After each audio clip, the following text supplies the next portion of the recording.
Magandang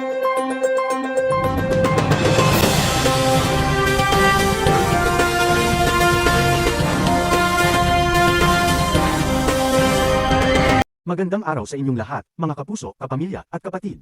Welcome sa ating tahanan dito sa Celebrity News Philippines. Ako ang inyong kasama, at dito natin pag-usapan ang lahat ng bago, mainit, at pinagkakaguluhang kwento ng ating mga paboritong artista at personalidad. Alala lamang po, ang mga balitang at kwentong ibabahagi natin dito ay nakalap lamang mula sa mga kumakalat na post at impormasyon sa iba't ibang social media platforms. Ito ay para lamang sa pagbabalita at pagbabahagi ng kung ano ang usap-usapan ngayon sa mga social media platforms. Barbie Forteza magpapakasal na nga ba sa Las Vegas? Binanggit ni Barbie Forteza na ang kanyang dream wedding ay sa Las Vegas habang nakasuot ng virawang gown, at pabiro niyang idinagdag na gusto niya roon para may divorce. In character ang award-winning kapuso actress na si Barbie Forteza sa pagsagot sa ilang tanong sa Grand Mediacon ng latest movie niyang, Saving Cherry. Para kay Barbie, ito na ang pinaka-wild na character na ginampanan niya sa pelikula kaya siguradong ikakashock daw ito ng kanyang mga fans. Iikot ang kwento ng Saving Cherry sa life ni Cherry, Barbie, na niloko ng kanyang mister played by Khalil Ramos, right after their wedding. Ang isa sa nakakalokang plot twist ay kung paano niya magagantihan ang asawa sa tulong ng kanyang tropa na kinabibilangan ni Sassy Girl, Mika Salamanca, Mikey Quintos at A.C. Bonifacio. Isa sa mga natanong sa cast members ng movie ay kung ano ba ang kanilang dream wedding. Diretsa ang sagot ni Barbie, dream wedding ko. I wanna get married in Vegas.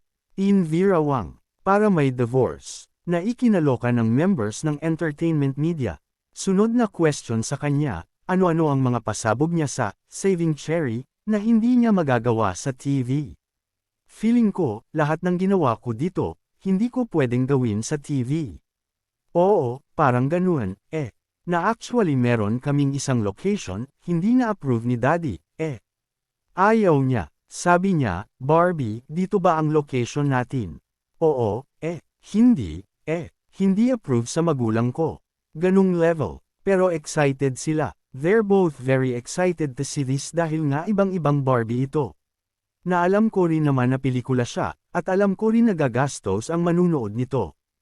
And so I made sure na, at least, kahit paano, hopefully, maging worth it yung ibabayad nila, Nag-yes agad si Barbie nang i-offer sa kanya ang Saving Cherry. This was pitched to me February of 2025 sa office po ng Regal with everyone actually.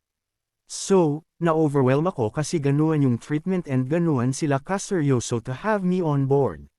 So, doon pa lang, parang convinced na ako na, diba, pag ganuan yung respeto sa'yo, ganuan yung trato sa'yo nung mismong katrabaho, bakit ka naman hindi?